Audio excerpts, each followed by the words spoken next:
I've been promising for a couple of weeks now to reveal a much anticipated mock draft. I'm calling this just very simply, originally, Mock Draft 1.0 from the Press Box on the Right Team podcast. And I want to preface this by saying, Matt, I am not a draft expert. Shocker. Very few out there are, because none of us know what the future looks like when someone's on the clock, for the most part. So the fun part about this is I think it's very similar to your bracketology, but although you go into a lot more detail and probably are probably more right about this, but it's fun to kind of look ahead and see. So I have put together my first mock draft, and I will probably update this here leading up to the draft, which is the final weekend of April. So we are less than a month away, actually, from this thing actually taking place. Just to kind of give you some idea of how I did this methodology, similar to your bracketology. I want to make sure everybody understands. Again, look, I come from the line of, especially in today's day and age, we work smarter, not harder. So this is actually a mock draft of the mock drafts, okay? Gotcha. Meaning I don't watch film. I don't watch these players. I go by what other people have watched and how they have ranked these people. So before we get into it, my methodology is this. So there's a site out there called ProFootballNetwork.com. It's a free site where you can do a NFL mock draft simulator. And I use that because, A, it's free, and I'm not paying any more streaming fees or anything similar to streaming fees to a PFF, right, to just do a mock draft. So put that out there. That's where I've done this. So when you go to ProFootballNetwork.com, and you go to their mock draft simulator, you can do a mock draft, and they use the player rankings and from different lists, okay, that are already out there. The PFSN list, which I think is probably Pro Football Network's own list, and then they use ESPN's rankings, PFS rankings, and then the rankings from The Athletic. So those are some pretty good sources when it comes to following this type of stuff. So you can set up your draft as you're doing it based on those rankings, okay? Now, 9 times out of 10, I go in there and I try to draft for the Cowboys just to kind of see where, what might be available in various scenarios. But to understand what I'm doing with this particular mock draft, so each team has team needs that they list with them when it's your time on the clock. And for instance, the Raiders' number one need, they say, is a quarterback. And then it may be an edge rusher, and then it may be a running back or whatever. So the way I do this is with each of these drafts under each of these rankings, so there's 4 different ones that I've done. I go in there based on what's left that I can see on my phone screen, which is about 7 players, okay? So if I'm on the clock with the Raiders, the number 1 pick, and it says they need a quarterback, well, I go in that 7 players and say, okay, is there a top quarterback here that they can take? And then I put him for that draft. If he's not there, I go to the next need. So basically I'm drafting for need, which teams rarely do, but it's fun for this exercise. Yeah. So if none of the needs are there in those 7, we go best player available, okay? Gotcha. And so that's kind of how I do this. And then after I did all 4 of those drafts, I went back and got a consensus of what was there based on the needs. So the best player that was left in any of those 4 needs is who they draft in my draft. Don't take into account any trades. Of course, trades happen. Right. But they're impossible to predict, especially a month out. So just so everyone knows, this is a fun exercise to do this time of year, and this is how I've done it, okay? And I'm going to put this mock draft up on our Facebook page, so you can follow along on Facebook, or go see if you can't follow along here as I'm reading it on the podcast. But of course, I've kind of set the stage for that. The number 1 pick is going to be Fernando Mendoza with the Raiders, right? Quarterback of Indiana, the Heisman Trophy winner. In all 4 of the rankings, based on my methodology, Fernando Mendoza is the pick for the Raiders. He's the only quarterback that appears really with a first-round grade that I could find. And he's certainly the only quarterback that you see when the Raiders are on the clock in the top 7 players that are available. Okay.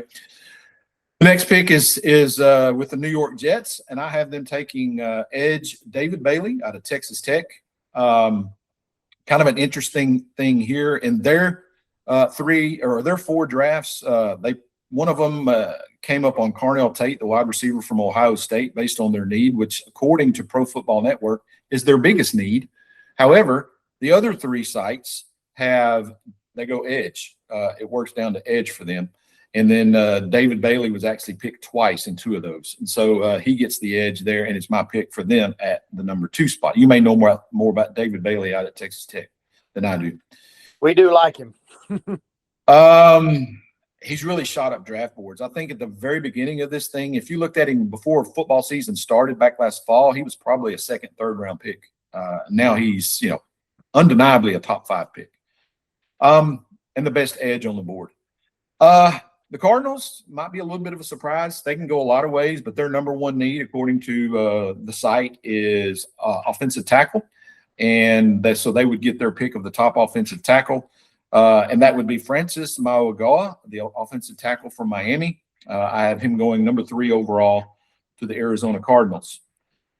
Number 4 pick, again, was a little bit different. And again, some of these, just to say this, some of these rankings I did or these drafts I did on these 4 sites, Matt, was you'll see when I get to the end and actually start my pick based on that, you'll see some of these are duplicates. Okay. Example being PFF on for the Titans here would have David Bailey going to Texas Tech. Well, of course, he's already been picked in my draft, so I go with the next thing that they get, which was Arvell Reese, the linebacker / edge out of Ohio State. 2 of the sites had him going to the Titans here, so I'm going to pick him there. Kind of a hybrid player. 3 of the sites actually list him as an edge. ESPN actually lists him as a linebacker. So, but anyway, the Titans, I think, with a new head coach, Robert Saleh, defensive-minded coach, is going to go linebacker here and take really the best player on the board there in Arvell Reese. This is another interesting thing for me because the Giants are on the clock at number 5. Their biggest need, according to Pro Football Network, is wide receiver, which if they do take a wide receiver at this spot, I'm going to be flipping circles because that means another defensive player slips down the board toward my guys. Okay, that's right. And so, according to this, I would estimate today that the Giants are going to take wide receiver Carnell Tate out of Ohio State. With that, 3 of the sites had him going in this role. The other one, PFSN, actually it fell out to Jordan Tyson, the wide receiver from Arizona State. But Carnell Tate is the kind of consensus pick there. Moving on to number 6 in the Browns. It has their number 1 target as a offensive lineman / or wide receiver, somewhere around in that area. But all 4 sites come out with an offensive tackle. They get the next one on the board, who is Spencer Fano, the offensive tackle out of Utah. 2 offensive tackles right now at Utah, Matt, expected to go in the 1st round. They're from the Utes. Yeah, that's kind of a trademark of theirs. They're usually pretty solid on the lines. And then again, this was another one that made me happy. And again, I'm not doing this out of any bias. I'm actually doing it based on what the computer tells me based on these rankings. Okay, so if no one think I'm trying to automatically push a guy down to my boys at number 12. Okay, but the way it came out here, of course, the Washington Commanders would select at number 7 Jordan Tyson, the wide receiver out of Arizona State. That is, according to Pro Football Network, their number 1 need. I got a little bit antsy here because the other 2, so ESPN and The Athletic picked Jordan Tyson to go, or would go there based on my methodology, would go to the Commanders. The other 2 sites, PFSN and PFF, it would fall to Caleb Downs, the safety from Ohio State. He's one of those guys that it's kind of hard to predict where he's going to go. You got to really want a safety. But, man, based on everything you hear and everything you read, he's one of those generational type safeties that would be worth spending a top 5 pick on. So the Commanders had him on there twice, but because wide receiver was their biggest need, I went with the receiver and gave him Jordan Tyson. Number 8, the New Orleans Saints. this is where the other big edge in the draft from Miami, Ruben Bain, falls. Kind of weird on this one. They had on the 4 sites, they had 3 different players. Ruben Bain, Mekhi Lemon was one, the wide receiver out of USC, and then, of course, Mansour Delane, the cornerback at LSU, who was actually on 2 of the sites as going to the Saints. But again, because edge was their biggest need, I went with the best edge player that was in that group, and that would be Ruben Bain, the short-armed bandit. He's another one of those fascinating figures, Matt. I don't know how much you've been following the pre-draft talk. He allegedly has these little short arms that, for some reason, folks are afraid that is not good for him to be coming off the edge. Number one, it didn't appear to hurt him at Miami. And number 2, you know who the most apex predator on the planet ever has been? In the T-Rex, man, right? And he notoriously, of course, had small arms. I don't think small arms are going to be a problem for Ruben Bain, but for some NFL GMs, it may be. And I've seen him go as high as number 2 in mock drafts. I've seen him fall as low as 15. And it's all because of these short arm things, right? You know, my idea, again, as just a fan sitting here watching the game, I'm like, can he play?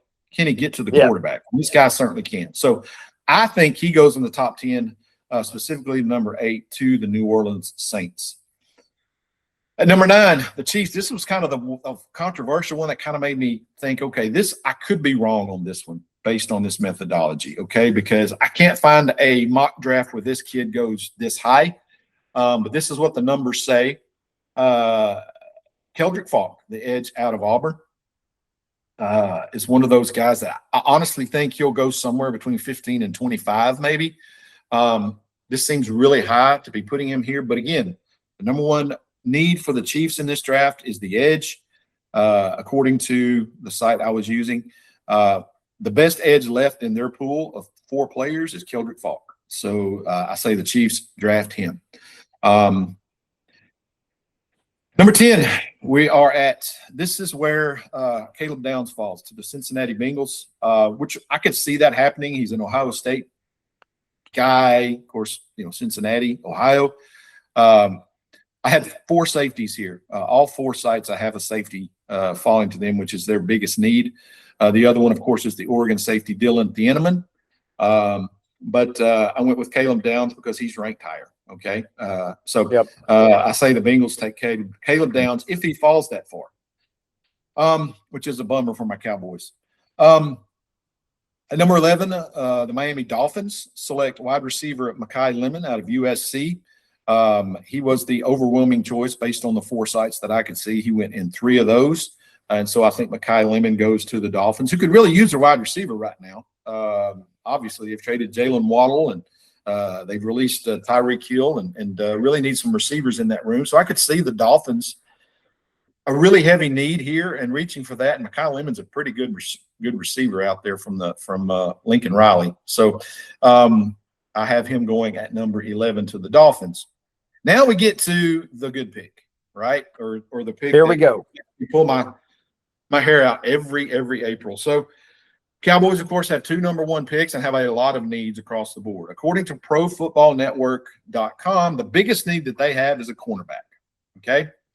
And so, matter of fact, every site agrees with them. According to this, the number 1 quarterback on the board at this point in time, actually in 2 of the 4, is cornerback Jamad McCoy out of Tennessee, which if that happens, I think I would probably not be okay with that, to be honest.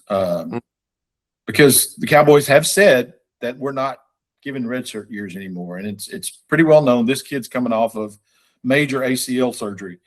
The thing that throws kind of a kink into that thought, however, is that did you see his pro day the other day? I read about it. I did not see it. Ran a 4.3. Yeah. So that seems to indicate that the knee's doing just fine.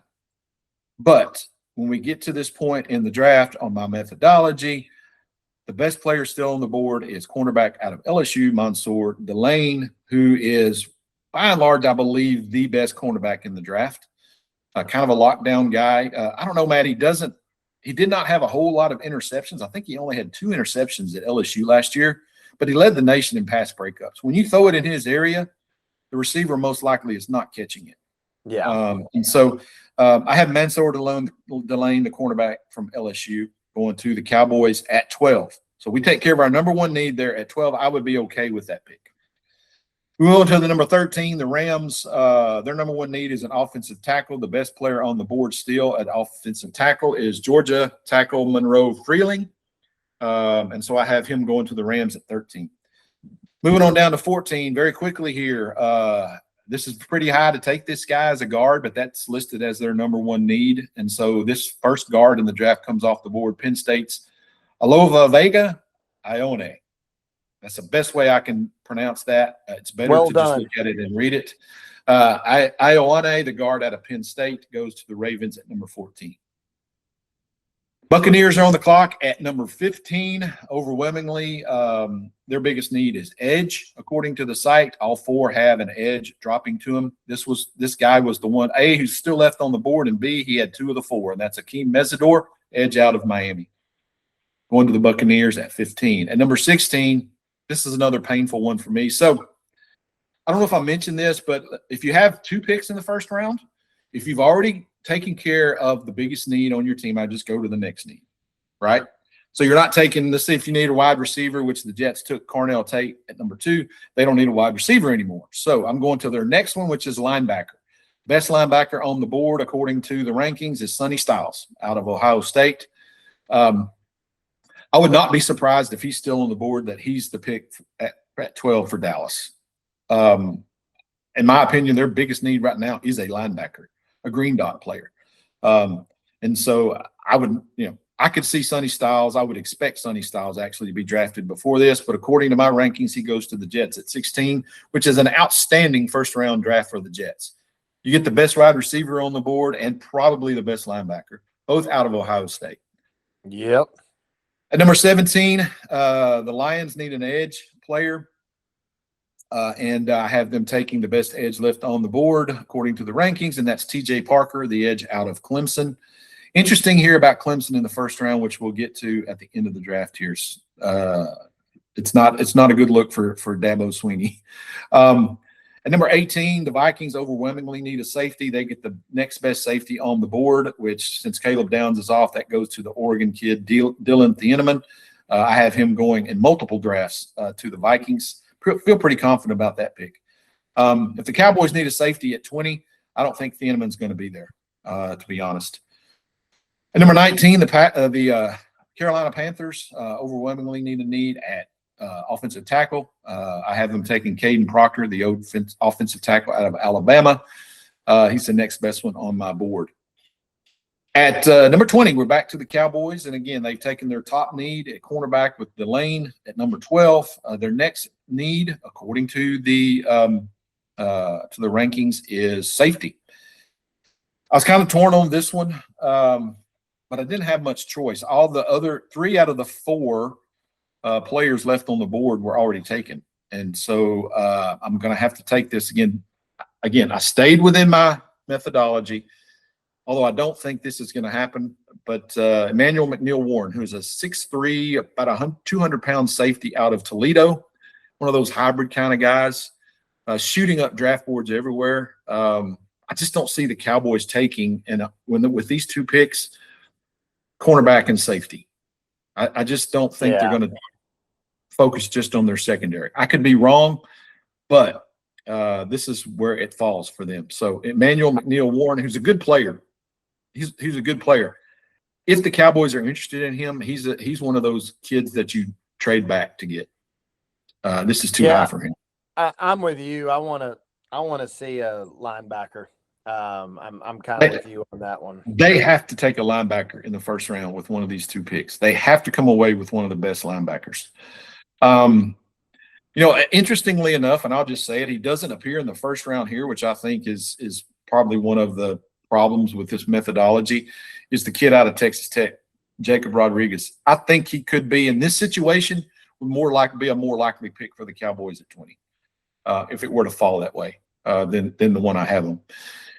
Number 21, again, this is one of those that I highly doubt will happen because the Steelers, of course, badly need a quarterback, Matt. They badly need a quarterback. They're begging 41-year-old Aaron Rodgers to come back and save them. They have to have a quarterback in this draft, someone that can step in and play for them, which cries out the next best quarterback on the board would be Simpson out of Alabama, Ty Simpson.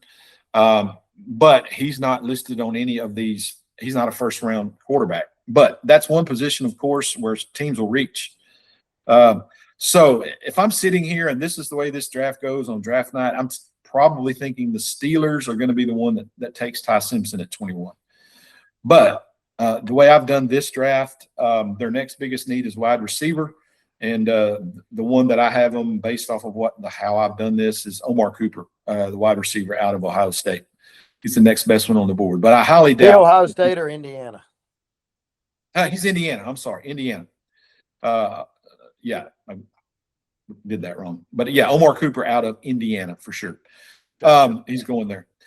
Okay, so number 22, we have Chargers. The Chargers on the clock. Their number one need is a defensive tackle. The best one left on the board is Caden McDonald out of Ohio State. He is from Ohio State.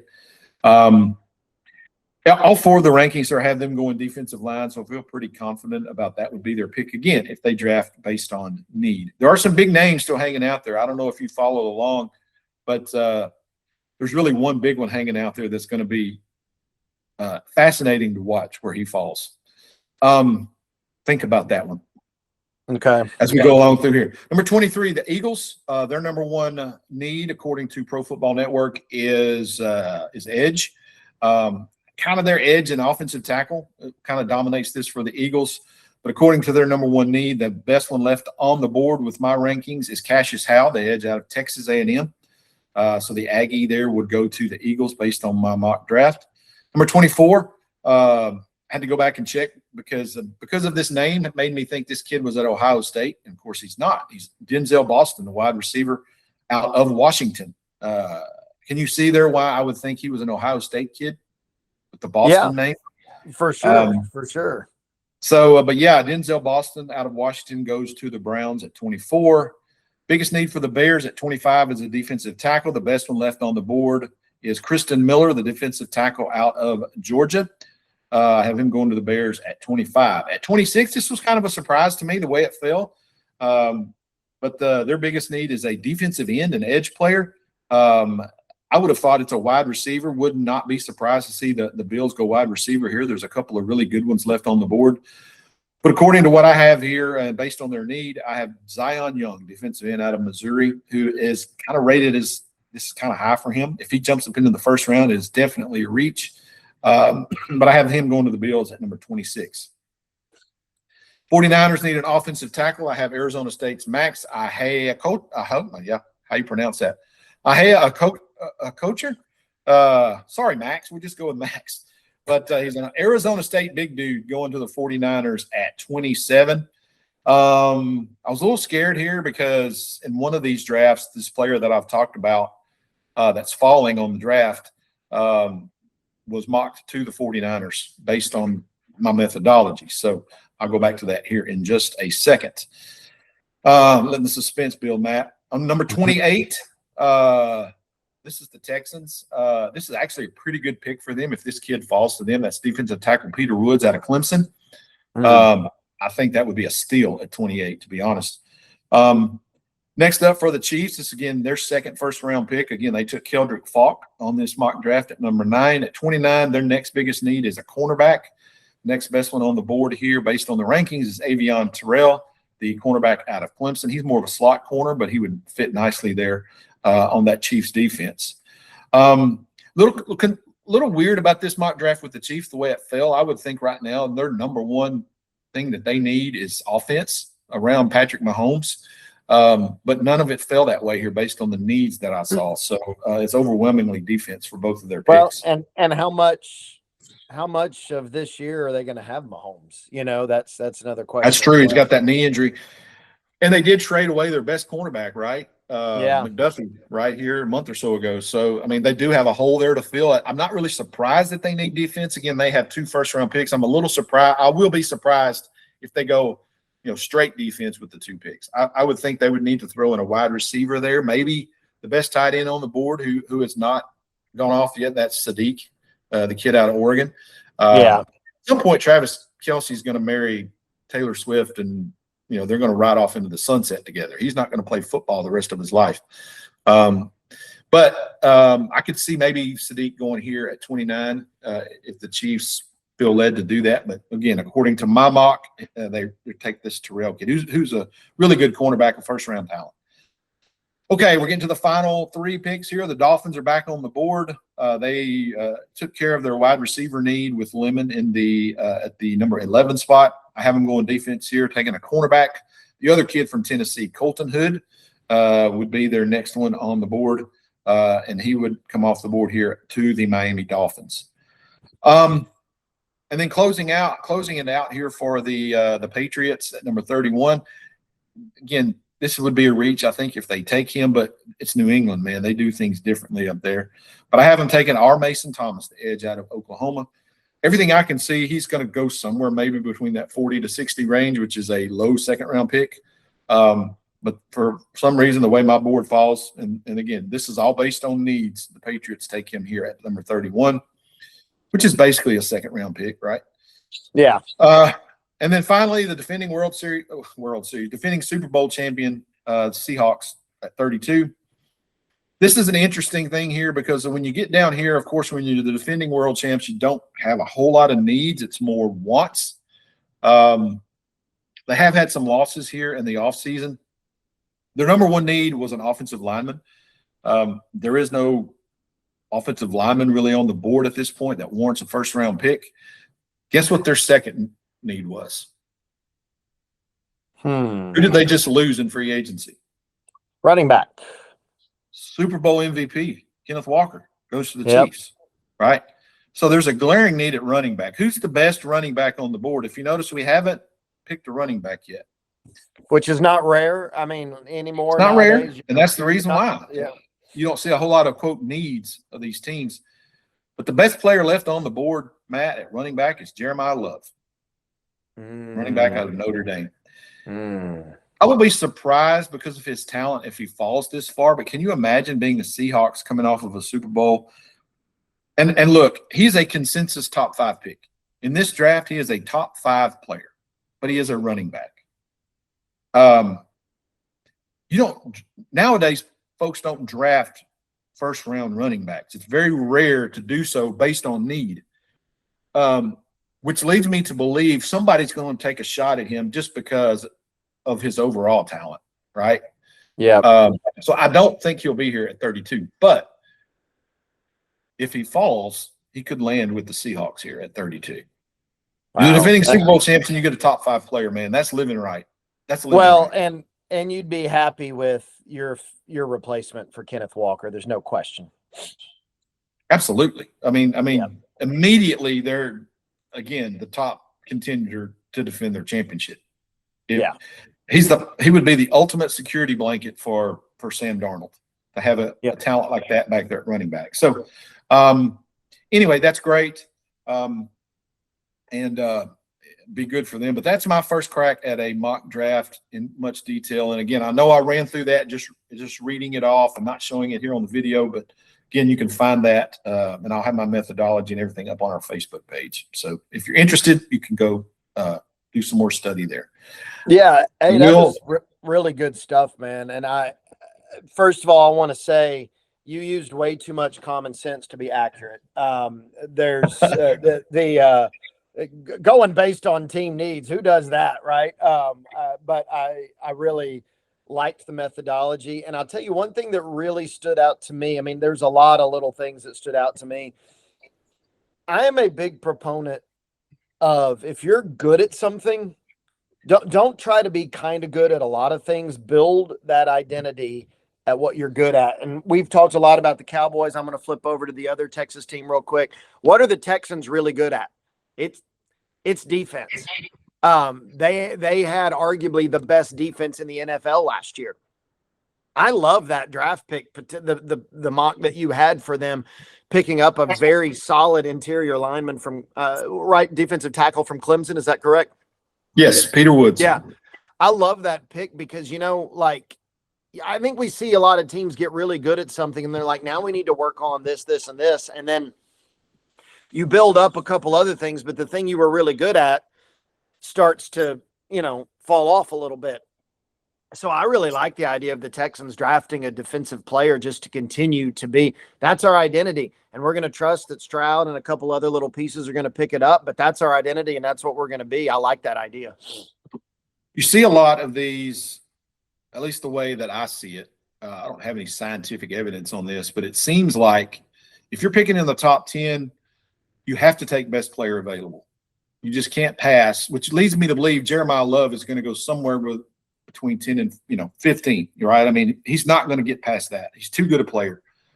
But once you get into that 15 to 30, 32 range, 15 to 25, basically. I mean, you can really focus on your need there because you're not going to get best player available to really, unless you have somebody falling to you, right?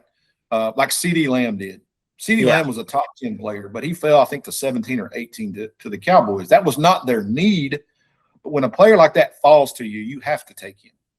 Yeah. And I don't believe these NFL people when they say, well, we're not drafting for need. We're always drafting for best player available.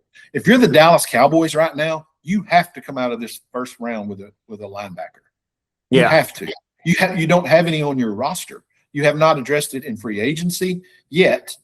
And there's really not a whole lot of big names left out there. You have to go. You can't go into this season with the linebackers you currently have. So they're not fooling me there. They have to come out of this with a linebacker. The problem with that is you don't want to reach ever. You don't want to reach for a guy just because of your need, which is why you handle all this stuff in free agency so you don't have these glaring needs like they have. The problem with them is, and I would be totally okay, I'll probably be disappointed, Matt, if the Cowboys have to come out of this with a second-round pick somehow. They have to find a way to get into that second round because there are some really good linebackers in the second round, potentially. That's where you could find your linebacker. You have to find a trading partner that will allow you to, keep 2 first-round picks. You fall back into the, maybe into the late 20s range, right? Somebody trying to move up to get a guy. Somebody trying to jump in front of the Steelers to get Ty Simpson that wants a quarterback. Somebody like that. And if you can do that, I don't want to move 12 necessarily unless it's for the right deal.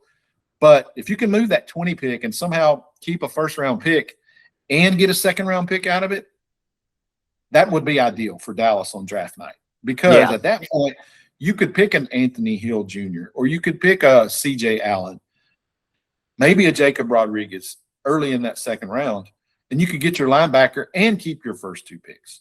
That sounds easier. It's a lot easier to do that when I'm mocking it on Pro Football Network when I can work 10 trades because they're always offered to me, and it's a good deal.